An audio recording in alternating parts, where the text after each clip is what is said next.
Good evening, everyone. Thank you for joining the Florida Springs Council webinar series. We're going to be discussing the Basin Management Action Plan updates the DEP has been giving over the last couple of months tonight. You can join us on Facebook or YouTube and ask questions in the chat. If you ask questions in Instagram, we may or may not see them. So if you have questions, I encourage you to go to Facebook or YouTube.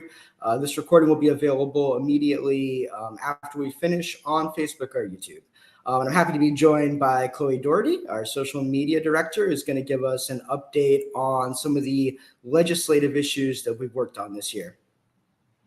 Thank you, Ryan. Yes, so some Springs news updates.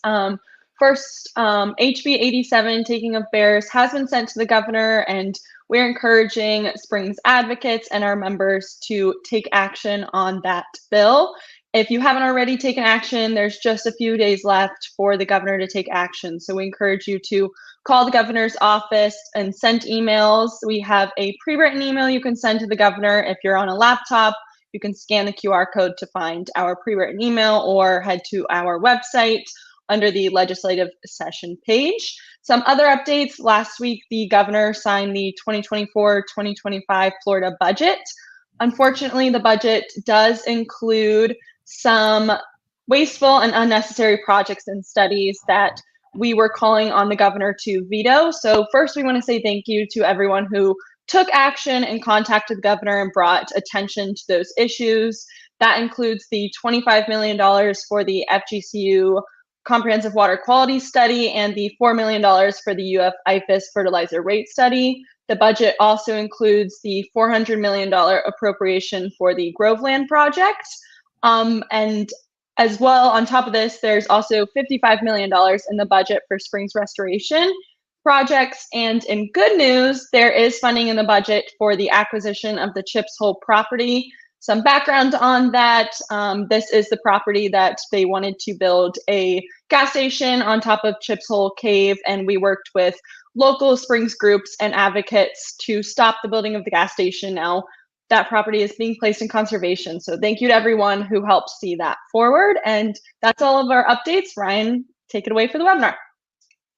That's great. Thanks so much, Chloe. And everyone should check out Chloe's 90-second Springs news videos that come out on Instagram every Friday to get the latest on what's happening with Springs and the Springs environmental community. All right. And now we're going to welcome Bob Palmer, FSC board member and guy who knows, probably the only guy who knows more about the Springs stuff than I do. Bob and I are going to go through some of the DEP updates on the Springs Basin Management Action Plans. I attended most of the BMAP update webinars and was frankly disappointed about the lack of information presented and DEP's refusal to answer, many of the questions that were asked during the webinar. FSC heard from quite a few people who were also had a lot of unanswered questions following the webinars. So we thought that we would put this together to try to answer as many of those questions as possible. So the main questions that we got really break down into 4 categories.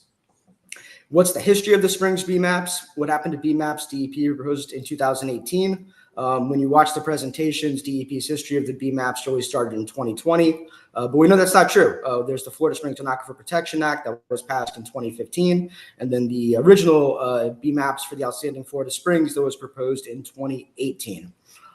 We were also asked who are the biggest polluters for each basin and overall.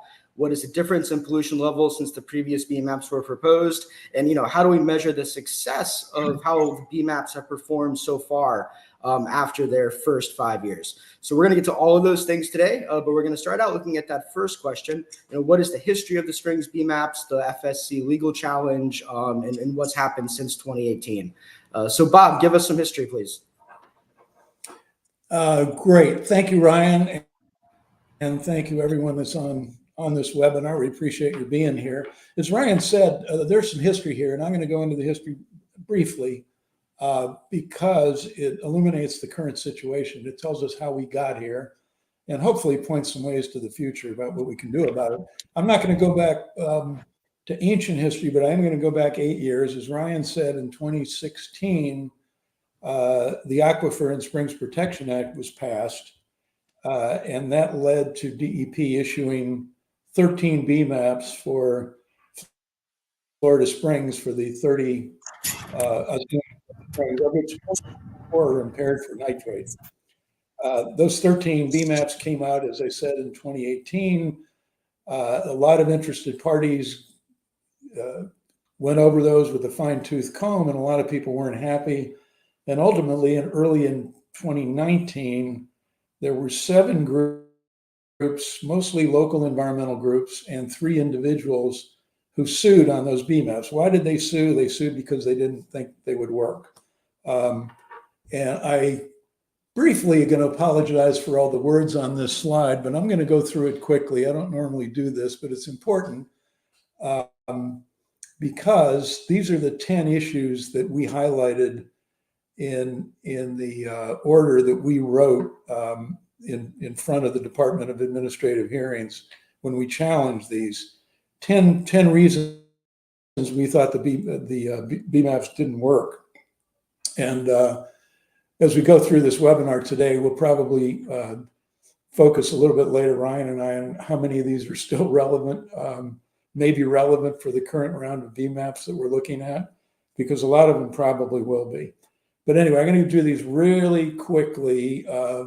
These were all written up in our proposed order, and if anybody wants to actually go back and dive into these, you'd have to be a real nerd to do it, but it's available through the DOA website, or probably through, I'm not sure, Ryan, if it's available on the FSC website, but it's called the Proposed Recommended Order that we wrote, I guess, in 2020 or 2021, challenging these BMAPs. So anyway, going through them quickly, the first one, the plans wouldn't achieve the TMDL within 20 years. That, after all, really is the point of these things.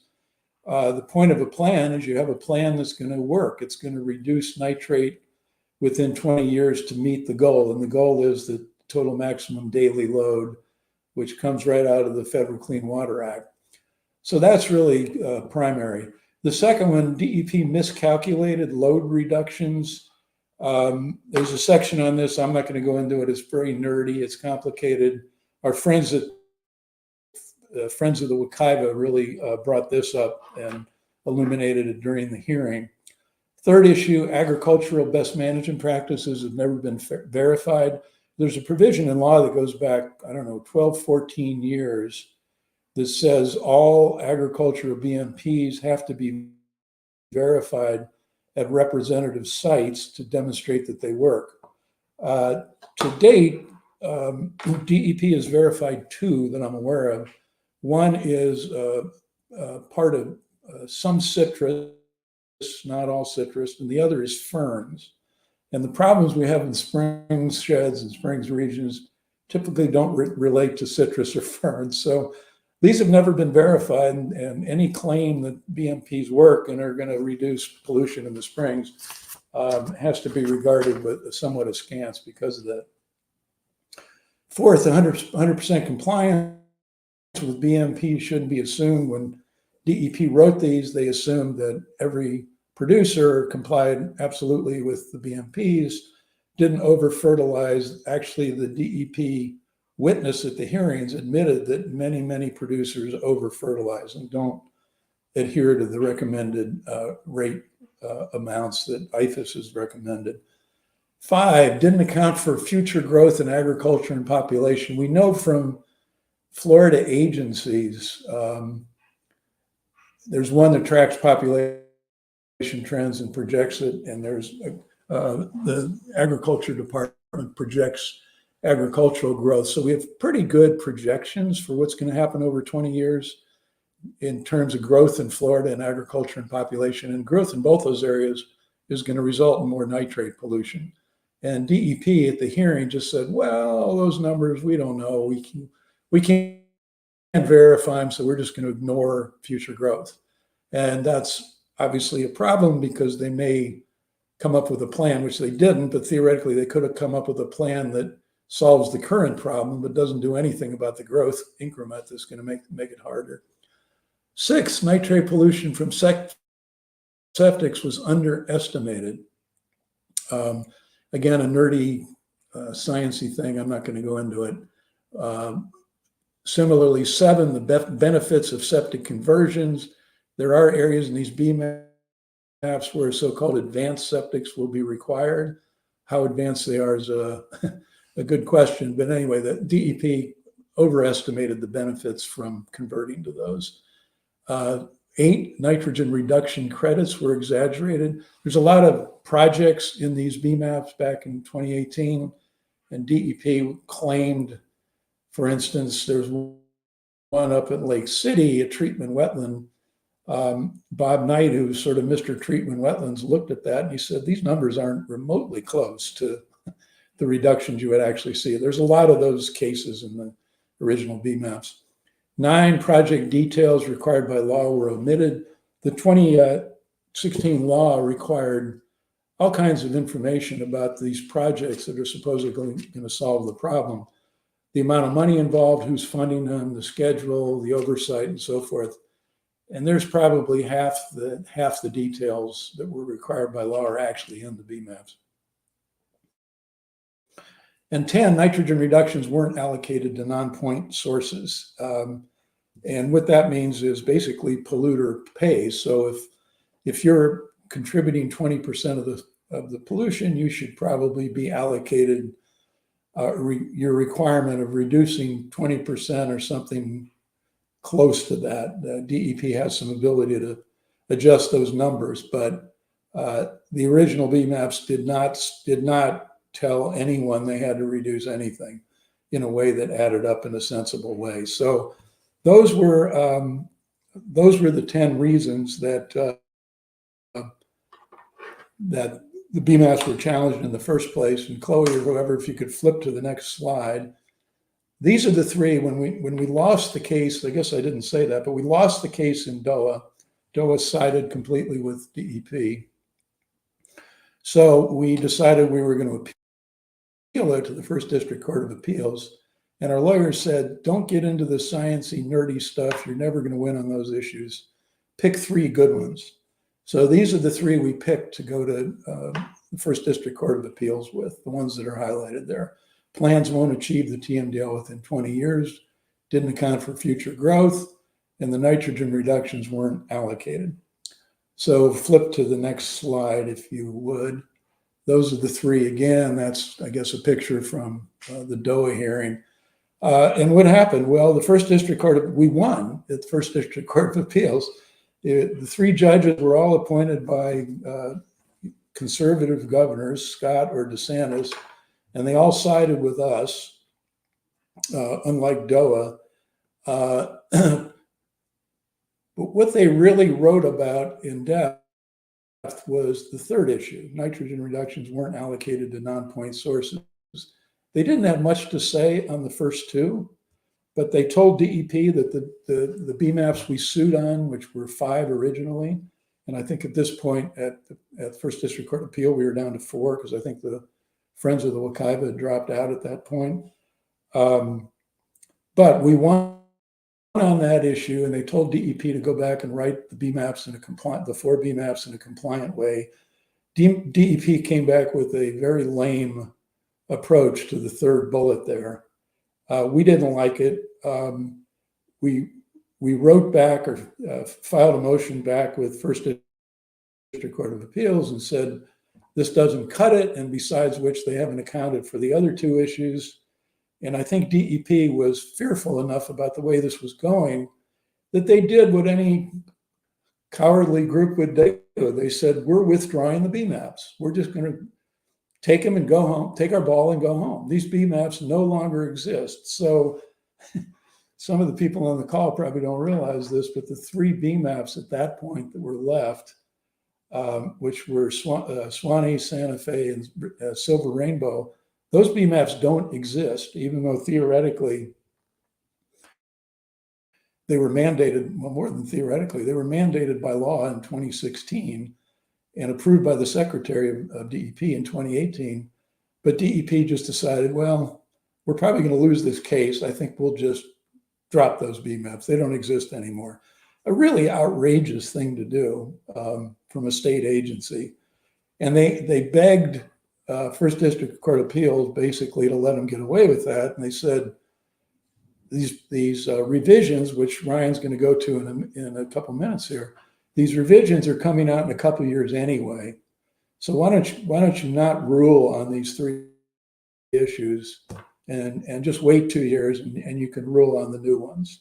So that's a long discourse on how we got to where we are. That's why these updates that Ryan's about to go into are so important, is because we've been through 6 years of legal fights. And unfortunately, DEP has been allowed to get away with non-compliant BMAPs that do not follow the law. And there's nothing we could do about it. We looked at the option of challenging them in the Florida Supreme Court. It really wasn't a viable option. So we'll see what they come out with next year, assuming they do come out with these revisions next year.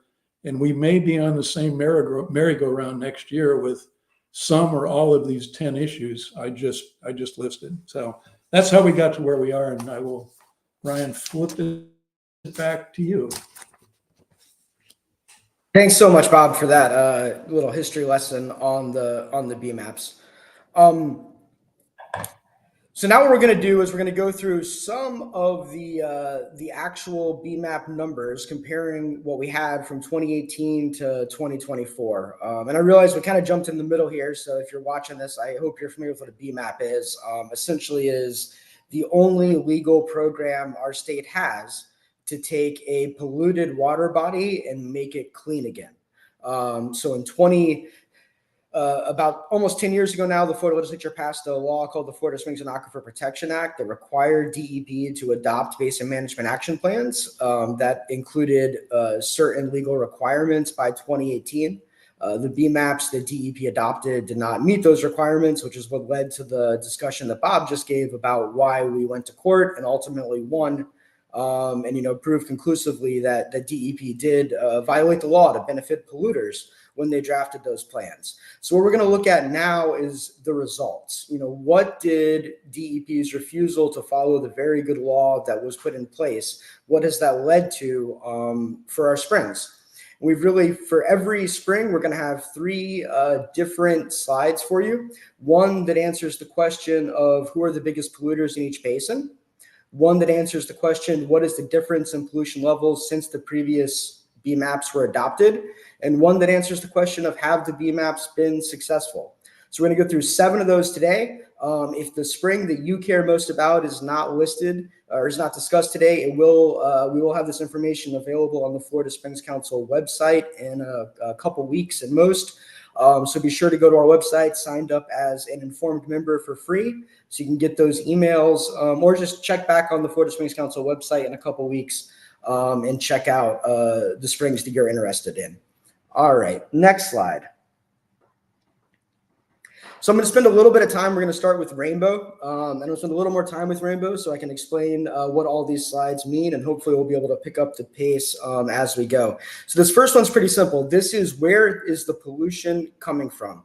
And whenever you see these pie charts throughout this presentation and throughout any DEP presentation, these are estimates that are created by something called the Nitrogen Source Inventory Loading Tool. And a little bit later, Bob and I are going to discuss, some of the potential concerns with that tool. But it's important to note that these are estimates that are created by a model. Not saying that they're inaccurate, but they're not actual measurements. So when we look at Rainbow, we see that agriculture, primarily livestock waste, is the largest source of pollution at 36%. You can see the agriculture is in green. That dark green is farm fertilizer and the light green is livestock, and followed by septic tanks at 30% and urban fertilizer at 17%. If you've been following this process since 2018, one thing that you will note in these new charts is the inclusion of biosolids. While biosolids are a small portion of the overall pollution, they have exploded since 2018, likely as a result of additional biosolids being shipped from South Florida and from within the basins. And of course, biosolids are sewage sludge. This is the disgusting stuff that is pumped out of your septic tank and then spread on lands that contain hay, grasses, things like that. Next slide. This slide shows you what is the difference in pollution levels since the previous BMAPs. So in 2018, between 2018 and 2024 for Rainbow Springs, the amount of nitrogen coming out the spring vent. So this is not a model. This is an actual number. And if you're looking at how successful the Basin Management Action Plans or BMAPs are, the real goal in law is to reduce the amount of pollution coming out of each spring vent to meet the TMDL. And the TMDL is just the water quality goal. That is the point at which we will stop having the negative impacts to Florida springs, like the proliferation of algae and loss of aquatic vegetation that we're seeing in many of our springs.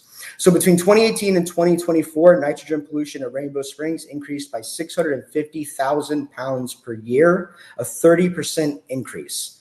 The required reduction to achieve water quality goals increased by 35%. And we're now at a place where to achieve water quality goals in Rainbow, we have to reduce nitrogen pollution by 84%. Reducing anything by 84% is incredibly challenging. Imagine trying to reduce your household budget by 84%. And that will give you an idea of what DEP is looking at. And they're trying to do this now in only 15 years, because the first 5 years have been totally lost in a failed program that led to more pollution entering the spring basin. At the rate things are going, I think it's fair to say that I will never see a clean Rainbow Springs in my lifetime, which is very depressing. Slide 3. And this is how is it going, right? This is the slide. It's a little bit complicated. I'm going to walk you through it. That shows how are we doing at achieving the water quality goals. So if you look at that black dot on the left-hand side, that is where we were in nitrogen pollution coming out of the spring vent back in 2018. And if you follow that white line going down, that is what DEP promised us. That is what they put in the Basin Management Action Plans, that they were going to reduce pollution by 30% in the first 5 years, an additional 50% in the next 5 years, and then within 15 years, they would have achieved the entire water quality goal. As you can see, that isn't what happened. Instead of pollution going down by 30%, it has actually increased by 30% during the time the DEP said it would go down by 30%. And because of that, you can see how far we are from our goals. So we're now at a point where DEP's 2028 goal is just to get us back where we started when they proposed these plans in 2018. So in 2018, DEP's target was to reduce nitrogen pollution from 2.2 million pounds to 1 million pounds by 2028. DEP's new goal for 2028 is just to get back to the 2.2 million pounds we started from. So this means that in DEP's best case scenario, if everything goes perfectly, they will have wasted 10 years and millions of dollars of taxpayer money to achieve no benefit to Florida springs. Next slide. So this is the loading to Silver Springs. Again, this is where the pollution is coming from. Silver Springs, this comes from a model. As you can see, septic tanks are now the largest source of pollution at 33%. DEP changed their calculation for how they estimate the amount of loading from septic tanks, which caused the numbers in all of these charts to increase more than what's probably reality. So I'd actually say that the charts more closely reflect reality now than they did before, but you're going to see a large increase in septic tank pollution across many of these spring sheds. That's not all new septic tanks. Some of that is just a difference in DEP's model. The second largest source of pollution is agriculture at 30%, primarily livestock, and then urban fertilizer at 22%. One of the big changes we saw in the BMAPs was that urban fertilizer in Silver Springs and in many other basins also increased dramatically in the last 5 years. Next slide.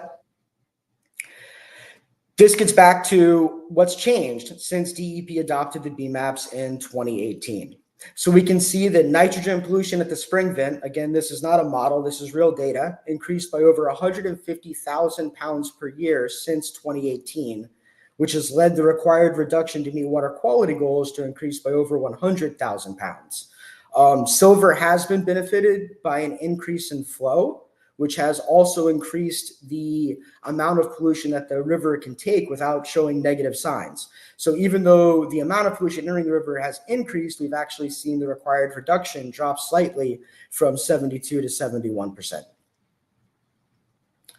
And here you can see where we started in 2018 at about 1.3 million pounds of nitrogen pollution at the spring vent. If DEP had met their own goals, we would currently be down to about 1 million pounds at the spring shed. But instead, pollution has increased to over 1.45 million pounds a year.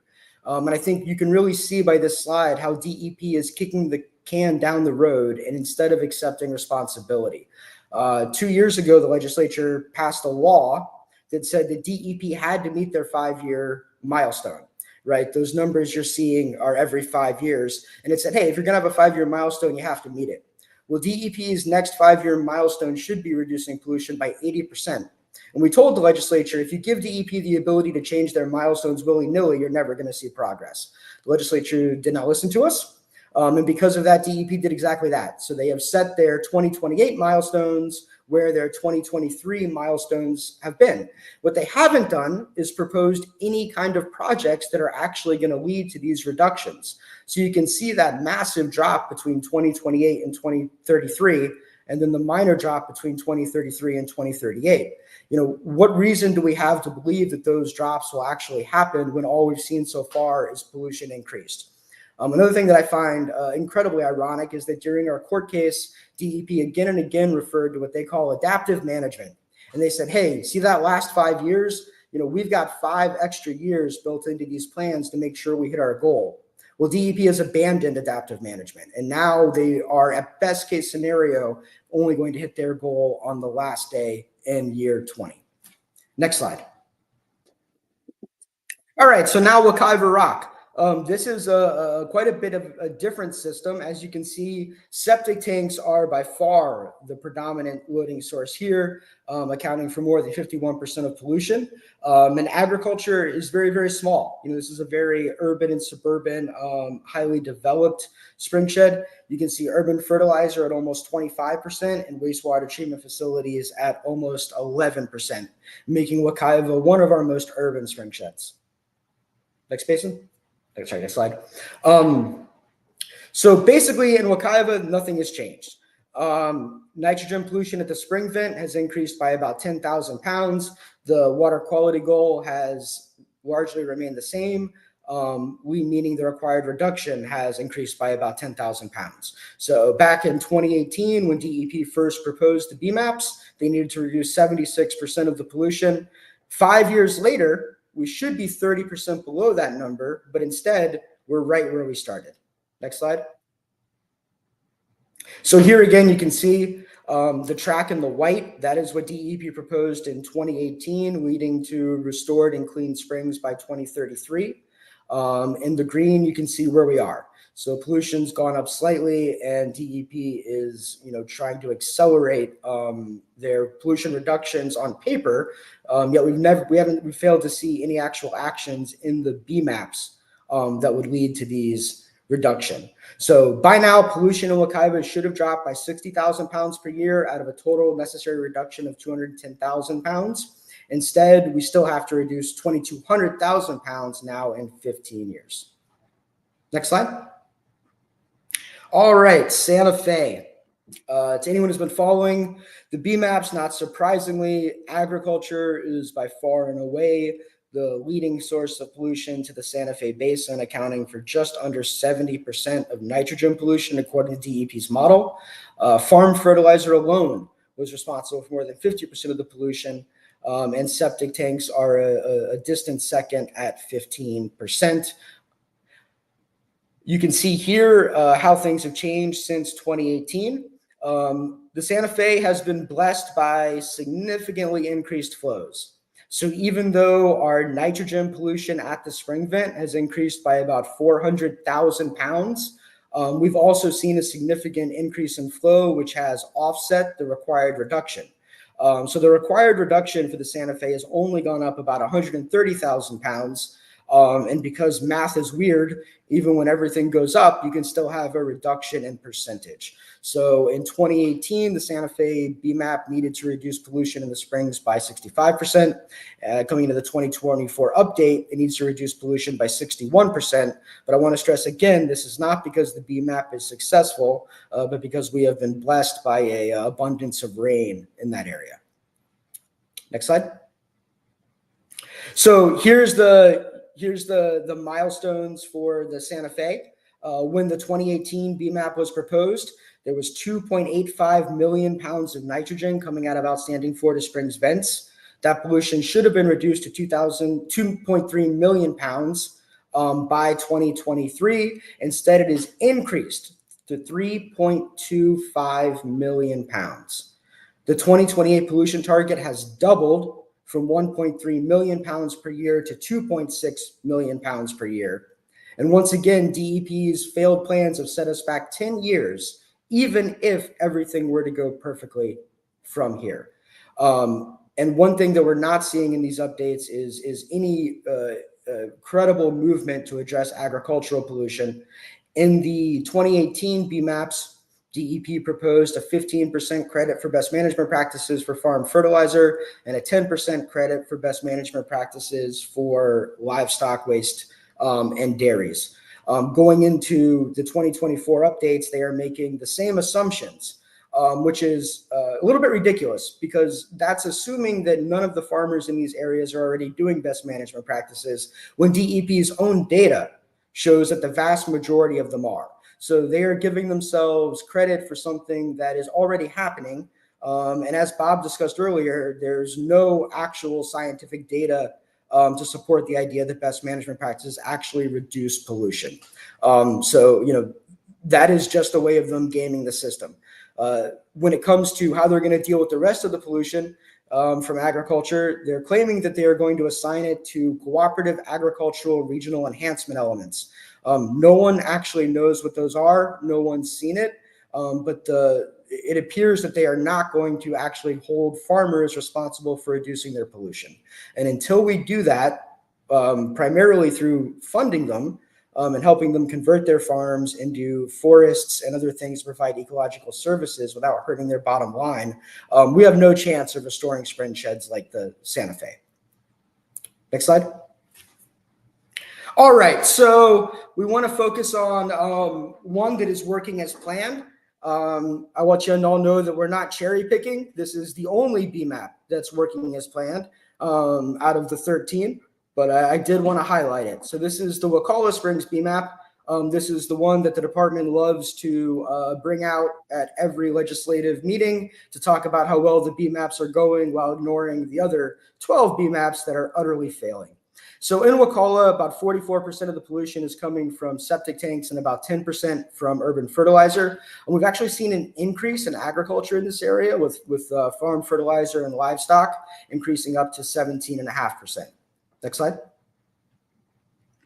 So here's how they're doing, and they're doing well. Nitrogen pollution at the spring vent has decreased by about 90,000 pounds. And the actual reduction necessary to achieve water quality goals has reduced by about 50,000 pounds. So the 20% update was 20% reduction was what was required in the 2018 BMAP. In 2024, that is down to 14%. Next slide.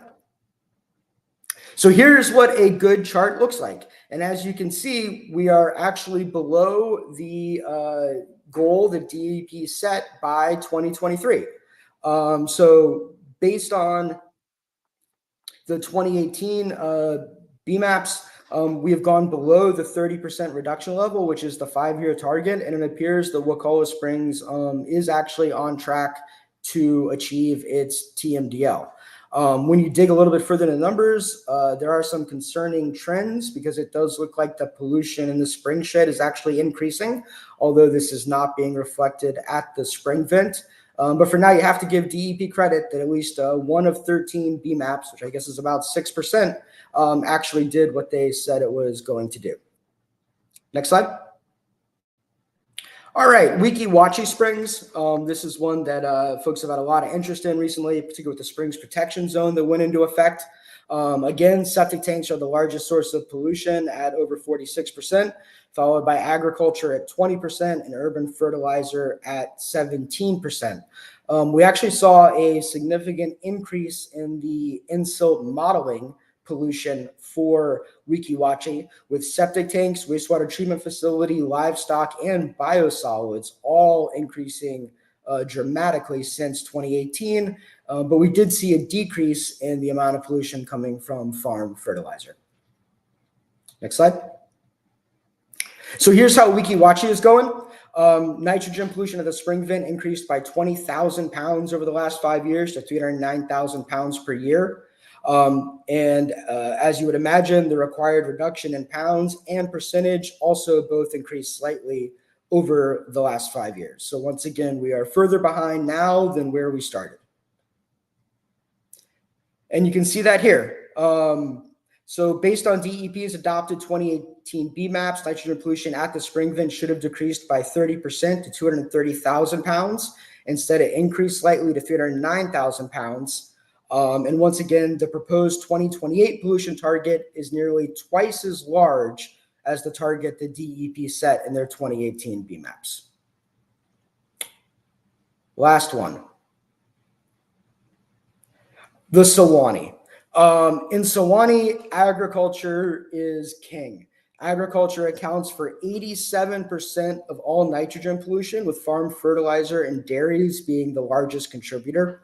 DEP changed the way that they calculated dairies in these charts. So dairies are now, I think, much more reflective of the actual loading coming from dairies in these basins. And you can see that the dairy loading is enormous at 25%. Next slide. So the required reduction at the spring vent is 2.2 million pounds in 2018. In 2024, that number has skyrocketed to 2.9 million pounds. So what we're seeing in the Sewanee here with these numbers, there is a little bit of noise because DEP changed the way that they calculated the flow percentages. But what do we know? We know that pollution coming out of those springs increased by 240,000 pounds at a time when it should have been decreasing. That's a fact that gets around all the noise. Next slide. And here's the chart. So as you can see, nitrogen in the pollution in the Sewanee River should have decreased by 650,000 pounds per year, and instead it increased by more than 200,000 pounds per year. DEP's next target, which is their 2028 target, is now 2.5 million pounds, which is more than double the target they set in 2018 of 1.2 million pounds. And now we'll look at everything combined. So this is when you take all those numbers and you roll them all up into one big pie chart. This is where we end up. So as you can see, agriculture is still responsible for more than 50% of all nitrogen pollution to outstanding Florida springs. Septic tanks is second at 25%. For a reminder, atmospheric deposition is not something we can address. So that 8.4% that comes from atmospheric deposition, that's essentially the nitrogen that comes down in rain. We have to deal with that through other sources. So then you're really looking at urban fertilizer at 10%. So while the numbers have changed and the proportions have changed a little bit, what hasn't changed is that agriculture is still the dominant source of pollution, followed by septic tanks and then urban fertilizer. Next slide. And here's where we've gone as a whole. So in 2018, we had about 12.8 million pounds of nitrogen coming out of outstanding Florida springs, impaired outstanding Florida springs. We needed to reduce that pollution by about 4.1 million pounds to achieve water quality goals. I'm sorry, we need to reduce that pollution to 4.1 million pounds to achieve water quality goals, which requires an 8.7 million pound reduction. In 2024, we now have 14.4 million pounds of nitrogen coming out of the spring vents, an increase of about 1.6 million pounds. And we now have increased the amount of reduction that we have to achieve to reach water quality goals by about 1.7 million pounds. So when DEP started this process, they needed to reduce 68% of the pollution coming out of Florida Springs. That was a incredible goal to try to achieve, and that has only gotten worse as it has gone up to 72%. And instead of having 20 years to achieve that goal, DEP now only has 14 years. And one thing that I want to highlight here is the importance of three specific spring sheds: the Santa Fe, the Sewanee, and the Silver Rainbow BMAPs. So even though we have 13 total BMAPs, the vast majority of the nitrogen entering Florida springs and rivers comes from these three. Combined, they account for 76% of the nitrogen pollution entering Florida springs and 81% of the required reductions. And if you look at the way this is going, it appears that DEP is just going to write off those spring sheds and say, we can't address agriculture, therefore we can't do anything. We're never going to reach these goals. We can't let that happen. Florida without a Sewanee, a Florida without a Santa Fe, a Florida without a Silver Rainbow is not a Florida. And the Florida Department of Environmental Protection has to do better. And I know it's inconvenient that agriculture is the leading source of pollution and no one wants to step on their toes, but we can't ask 21 million Floridians to give up on these incredible environmental and cultural resources because DEP doesn't want to do its job. And with that, I'm going to bring Bob back in and we're going to answer some of the questions that have come in during the webinar. But before we do that, Bob, you have any, I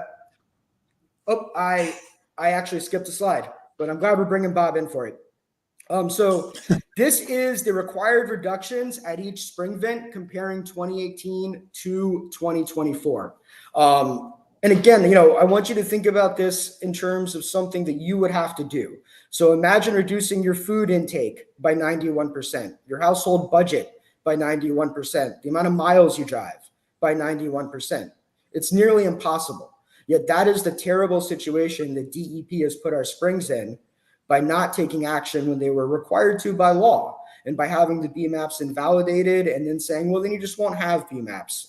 And really what was a pretty petulant act that has nothing to do with their job, which is to protect our environment.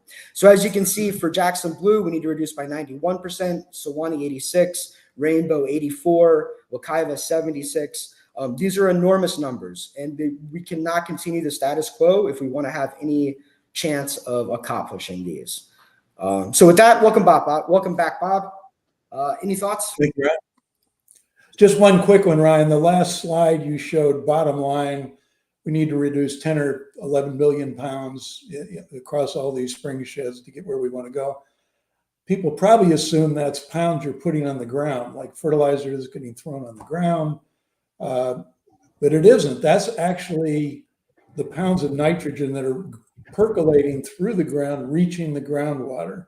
And if you actually translated it into pounds that are going on the surface of the land, that 10 million pounds is probably closer to 60 or 70 million pounds of nitrogen. It's an astounding number. That was my only comment, Ryan. Yeah, that is absolutely correct. All right, so now we're gonna take some questions that have come in.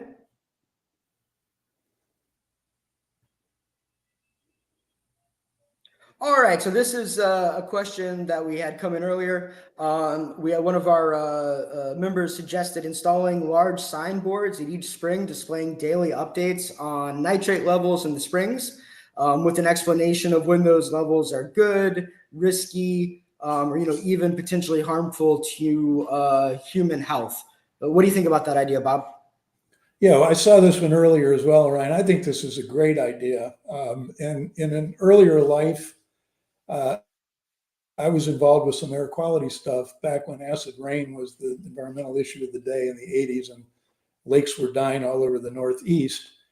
And we inserted a provision in law, as I recall, I think it was in law, maybe it was in a committee report, that the Weather Service, when they, in certain areas of the country, when they reported on rainfall, had to actually list the acidity of the rainfall.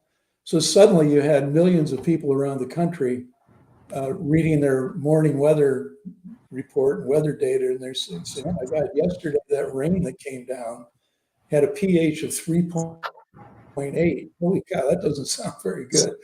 And the educational value of that, it cannot be overstated. And I think, as we all know, Ryan, one of the issues here with springs is, a highly educated and enraged citizenry.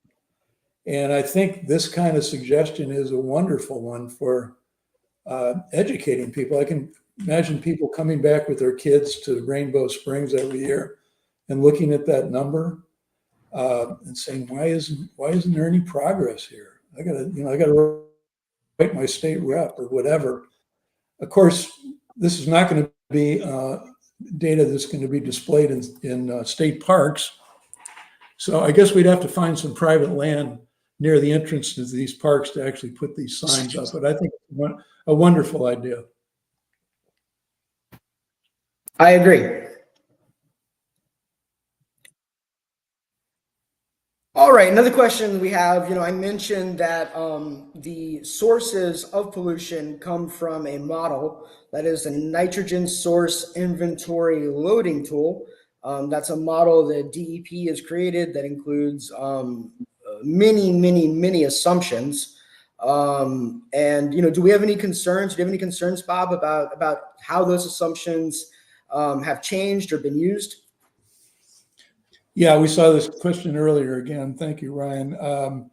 Yeah, and anybody on this call that has sat through one or more of these recent presentations by DEP has been exposed to the assumptions that went into their modeling, as you and I were, Ryan, when we watched them. And there were two particularly that concerned me. One, there seemed to be an assumption that crops would take up 80% of the nitrogen that was applied to the surface of the land. From our conversations with experts at IFAS who've done this work for 30 or 40 years, that number is really high, and plants just don't take up that much. We've had some of these experts say 60, 65% is a really good uptake rate by plants. So the less it's taken up, the more that's going to go right through the soil into the aquifer. So I have a concern about that 80%.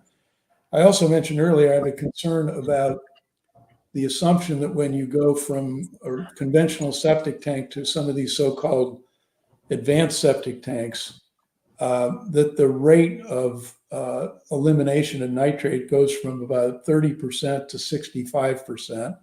I don't think there's any evidence suggests that the cheaper, less capable so-called advanced septic systems do that kind of removal. And we challenged that during the hearing in front of DOA. And we had two expert witnesses testified in this, and they agreed that those numbers are kind of unreasonable. The only other thing I would mention is if people actually go and look at the data that were in these presentations, some of the slides that he showed, some of the numbers for crops are really strange.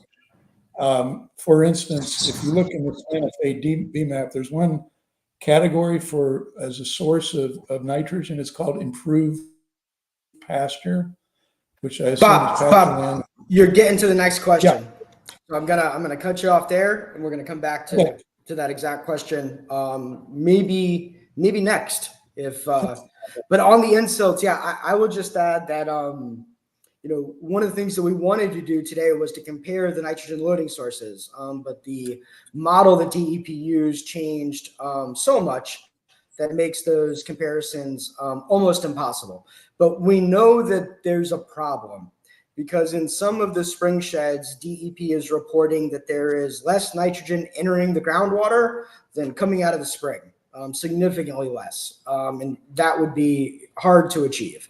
And what that really stresses is the importance of looking at that spring vent analysis, right? That is the real data of how much nitrogen is coming out of the spring. That's all that Mother Nature cares about. That's what's going to affect our algae and our habitat and everything else we care about.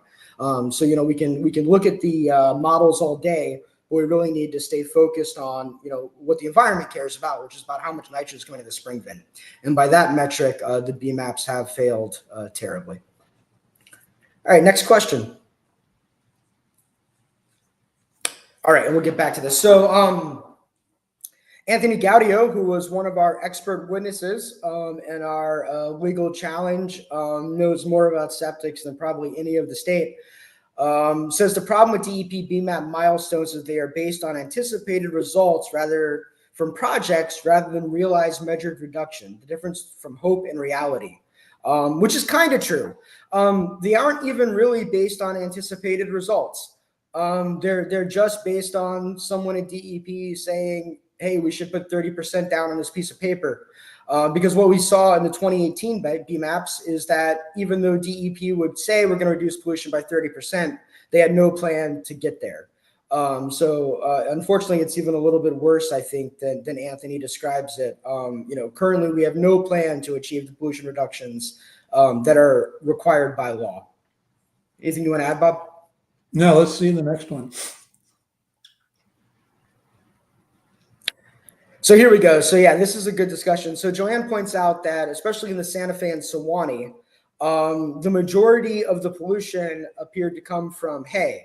And really, it's not just hay, but as Bob was kind of diving into, and I'm going to let him go off on here in a second, it's hay, improved pasture, livestock, and dairies.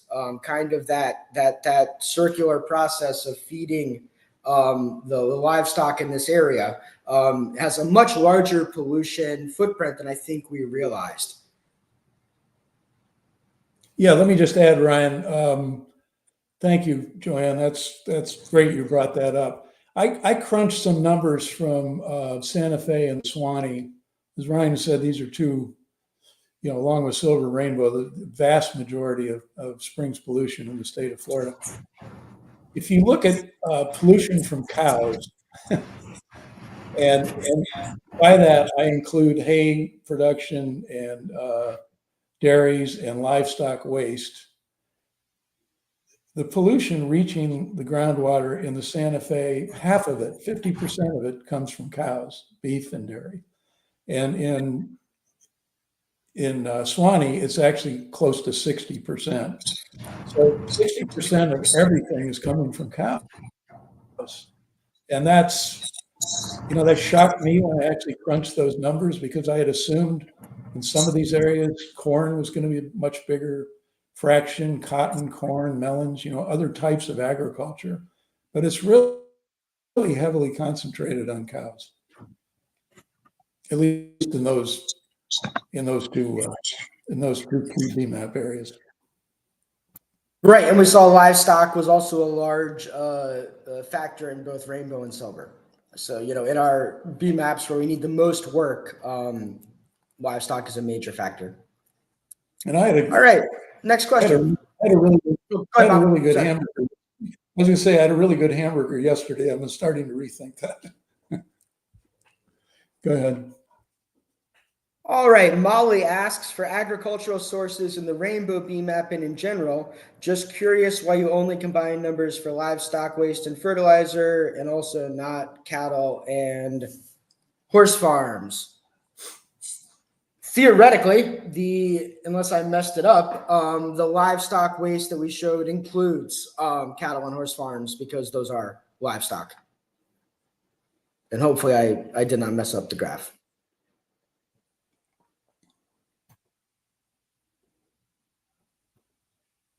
Next question. From our good friend Ryan Worthington, the Florida excursionist. Is there any way to hold DEP accountable if the springs continue to decline?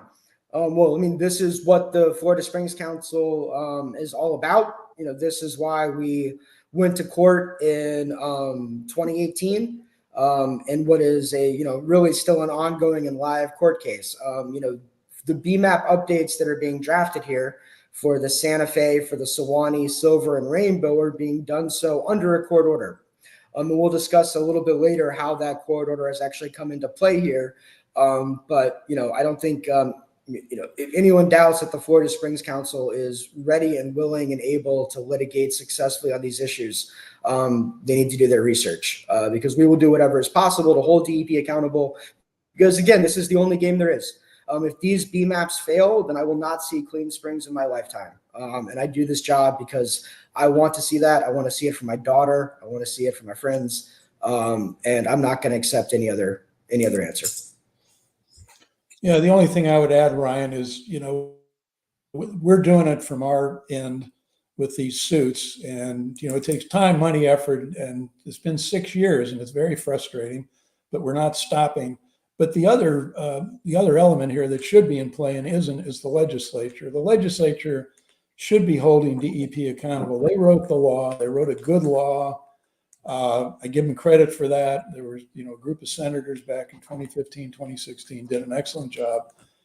And here we are 8 years later, and there's virtually nobody in that legislature is really interested in holding DEP's feet to the fire and saying, you know, what's the real answer? DEP comes up to the hearings, they, you know, they spin a tale which is not real.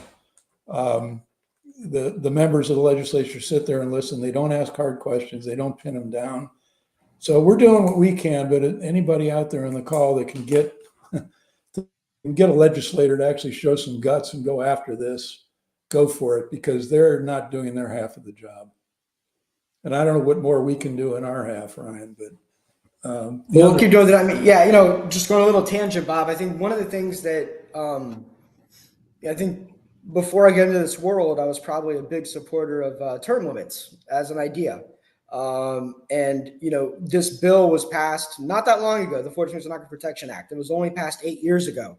Yet there is no one in the legislature who worked on the bill, who cares about it, who has any kind of motivation to see the bill that they passed implemented. And that's a major problem. You know we have great people like Senator David Simmons, who was at our last spring summit, who has written DEP and said you need to do better. But, you know, once they're out of office, they don't care. So, you know, it's really a shame that the current legislators feel no responsibility to follow up on what's been done, and the DEP feels no responsibility to follow the law that those folks put into place. Great questions. Next one. From Robin Orlandi, the InSilt doesn't seem to include projections for reduced flows due to increased withdrawals or rampant development. Right.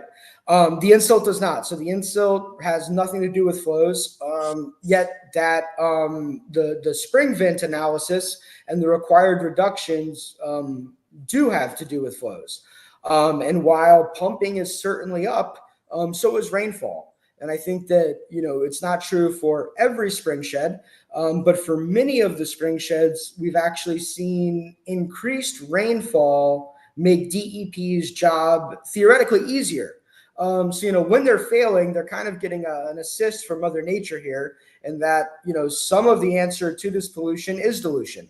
When we look at needing to reduce pollution down to, you know, 91%, 86%, you know, we're really going to have to restore flows significantly to get to those numbers, because we're never going to reduce 9 out of 10 pounds of pollution entering the groundwater. So I think that's one of those reasons that, you know, we should take the InSilt for what it is, but really focus on the actual data, the spring vent analysis, and the required reductions. Anything to add, Bob?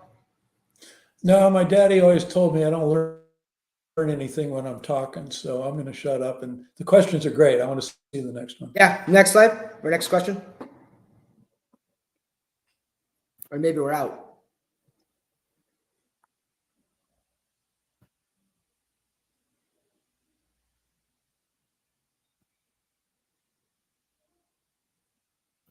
Ann Perkins asks, how do we hold farmers accountable? Should we pressure FDACs?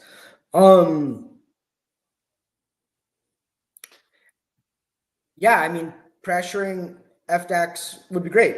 FDACs is responsible for adopting the best management practice manuals that determine what all farmers within the BMAP areas should do. But really, we need to look back at DEP. What the Florida law says is that once we know that best management practices are not capable of achieving water quality, DEP needs to blow the whistle and require that practices be developed that can achieve water quality goals. Well, folks, we know that the current best management practices cannot achieve water quality goals. DEP knows that the current best practices cannot achieve water quality goals. Again, we need to reduce pollution, agricultural pollution in the Sewanee by 86%. And DEP is saying that their best management practices will only reduce it by 10 to 15%. So it's really at this point, the Department of Agriculture and Consumer Services is probably not the best people to crack down on agriculture. It's probably the Department of Environmental Protection, right? It's their job to protect the environment. So, FDACs can do more, but this really, again, goes back to DEP.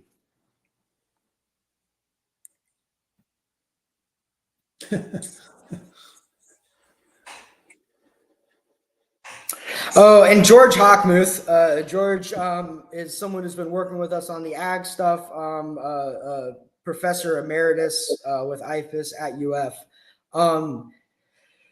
So if farmers are allowed to apply more fertilizer, the answer is kind of obvious. We have no chance, right? We need to be reducing agricultural pollution by 60, 70, 80% in many of these spring sheds from the current the fertilizer application rates. There's a proposal right now from FDACs that would significantly increase the amount of fertilizer that farmers are allowed to apply per acre per year. So for instance, for corn, it would lead to almost 100 pounds per acre increase. Corn is the second biggest source of pollution after hay. So, this would be a clear violation of Florida statute.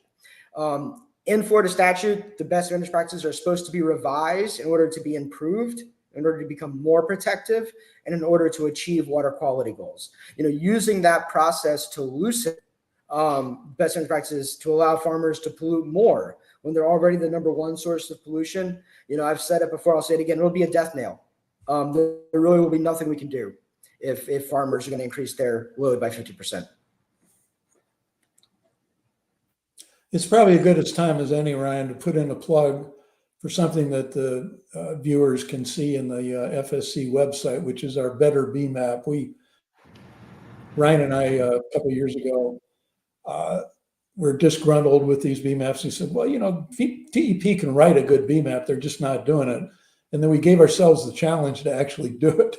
And it's hard, it's politically difficult and substantively difficult, but we wrote something called a Better BMAP for the Santa Fe Basin. And it's our take on how you could actually bring those levels down to the point where you would meet the TMDL within 20 years. And it involves a lot of payments to agricultural producers to change their practices and other things. We went segment by section of the sources of pollution and talked about ways to get there. But anyway, yeah, that's pulled up on the screen now. I'd encourage anyone that wants to get a sense of how this could actually be made to work to take a look at that. DEP in the court case and otherwise says, well, we only have limited authorities. Maybe we like to do some of these things, but we're not authorized by the legislature to do that. And I think that argument's nonsense. They're not authorized to hand out money like candy without an appropriation, but they are authorized to write a plan that would work. And if that plan means buying a lot of lands, those suggestions should be in the plans. They have more than enough authority to write a compliant plan. They refuse to do it because of the political sensitivity of the groups they would offend. Right. And, I'll just add on, not only do they have the ability to, but they're required by law. Once there's actually a requirement in Florida statutes that when DEP finds that the current projects and practices cannot achieve water quality goals, which I would say we're clearly at for every single one of the impaired outstanding Florida springs, except Wakulla, DEP is required to write a report to the legislature telling the legislature what they need to be able to reach water quality goals. We argued back in 2018 that DEP should be doing that. Here we are in 2024. Things are significantly worse, and DEP still even refuses to accept that what they're doing isn't working and ask for better. Every year DEP runs a bill, every single year through the legislature, and never once since the 14th Water Protection Act is that bill designed to improve water quality. You know, that bill shows what they care about. And what they care about is making it easier for developers to develop, making it easier to destroy wetlands, making it easier to grandfather stormwater systems that don't reduce pollution in. What their priorities are not are protecting Florida's environment, protecting Florida's springs, rivers, and natural lands. So I want to thank everyone for sticking with us. To wrap it up, I'm going to throw it back over real quick to Bob. We'll go back one more slide. Just a real quick talk about, you know, the three things that he mentioned early on. You know, where are we now going into 2025 with these issues? Yeah, I mean, as we said, we may be looking at another legal challenge next year when these revised plans come out. These certainly are the three issues, as I said, that we focused on in front of the First District Court of Appeals. Probably be at the top of the list we would focus on again if we bring a challenge. And I'm not really confident that DEP in these BMAPs that they're going to release, or these updates they're going to release next year, are going to address any of these three adequately. The first one, again, this is the point of a BMAP. They're supposed to achieve a TMDL within 20 years. That's now 2038. We're now down to 14 years, as Ryan said. In the original court case, DEP's argument was, well, we don't really have to achieve the TMDL in 20 years, despite what the law says. We just need, quote, a target to achieve the TMDL. Well, we already have the targets. The targets are the TMDL. So it was an insane argument. And the judge, who maybe I won't say she was insane, but she certainly wasn't very sane in weighing in on this point, told them that that was fine. Yeah, just have a target. We already had a target 10 years ago in most of these. The second one didn't account for future growth in ag and population. DEP is claiming in these briefings that we've been watching over the last few weeks that they're going to do that. They're going to fold into their analysis for next year growth figures for nitrogen pollution from agriculture and population. I will believe it when I see it. I sent a question, I guess it was the Suwannee BMAP that I watched, and I was online, and you could send in the questions, and I sent in this question. This is the one I shot them on that briefing.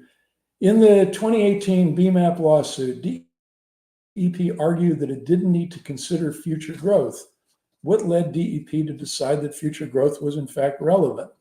I just want to know why they changed their mind. The answer came back from a Chandler Keenan, who's the BMAP coordinator for Suwannee. And she, I think it's a she said, here's her response in 3, 4, 5, 8 words. The 2018 BMAPs included a future growth section. Talk about a non-answer. They did have a future growth section, which accomplished absolutely nothing, as we pointed out. So I don't have a lot of confidence that that second bullet is going to be dealt with seriously. The third one, the nitrogen reductions weren't allocated to non-point sources. This is the one that the first DCA ruled strongly in our favor. They have DEP will have ways, I think, of gaming that requirement.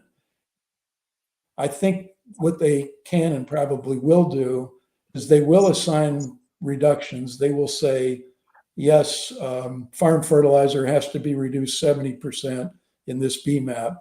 The problem is when you actually go to the BMAP document, which has all the projects and plans and everything, there's not sufficient, I think as Tony Anthony pointed out earlier, there's not sufficient projects or policies in there to reach the 70%. So you've got this disconnect between the BMAP and their allocations, which means the allocations are useless. And what Ryan and I tried to do in the Better BMAP was actually match up the allocations with the projects so that it was a credible plan. So I think they'll continue to game that. I'd love to be surprised, but I don't think I will be. So yeah, the bottom line, I don't think these three major issues we argued the last couple of years in front of the District Court of Appeals are going anywhere. I think they'll be back with us a year from now. Well, we'll see. But, I do want to stress that at least as of now, DEP is claiming that they will be including future loading, very similar to the way that Bob proposed in our better BMAP, that they will be allocating the pollutant load. They are not claiming that they're going to do the most important thing, which is to actually reduce pollution going to our springs. So we'll need to see how that goes, but I'm a little more optimistic than Bob. That we will get future loading, that we will get allocations, but I'm still not optimistic that we're actually going to achieve our main goal, which is clean springs, which brings us to our final slide. So these are our major takeaways from today. In the 2018 BMAPs, DEP violated the law to benefit polluters, and because of that, in the interim 5 years, pollution has increased by more than 1.5 million pounds per year, even though DEP pledged to reduce pollution by 4 million pounds during that time. Agriculture remains a dominant source of pollution to Florida springs and has no real plan to address it, followed by septic tanks. DEP has pledged to include allocations in future loading BMAP updates, but that is true, and how they're implemented is unclear. And DEP continues to ignore the only requirement that matters, which is achieving water quality goals by 2038. And that is what the Florida Springs Council is focused on, is achieving those water quality goals. I've been working on this issue back from the Florida Springs Aquifer Protection Act, as has Bob, going back to 2012. It's a good law. DEP is required to implement it, and the Springs Council and our allies will do everything within our power to see that happen. So if you're interested in this, I encourage you, if you didn't see your springs or you want to see this data, we'll have it up on the FSC website soon. You can go to floridaspringscouncil.org and sign up as an informed member for free. We're one of the only nonprofits. You're probably all members, but if you're not, if you've tuned in for this whole webinar, no reason to not go sign up as an informed member. We'll let you know when we have all of the data for not only these springs, but all of the impaired outstanding Florida springs on our website.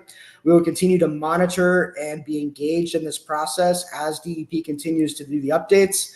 We expect that there will be another set of DEP webinars the next couple of months that will deal into the projects and practices and actually how they plan to achieve or not achieve these pollution reductions. And we'll certainly have another webcast at that time to fill you in on how all this is going. So thank you everyone so much for being here tonight. Thank you very much for the excellent questions, really great questions from everyone. And we look forward to seeing you next month.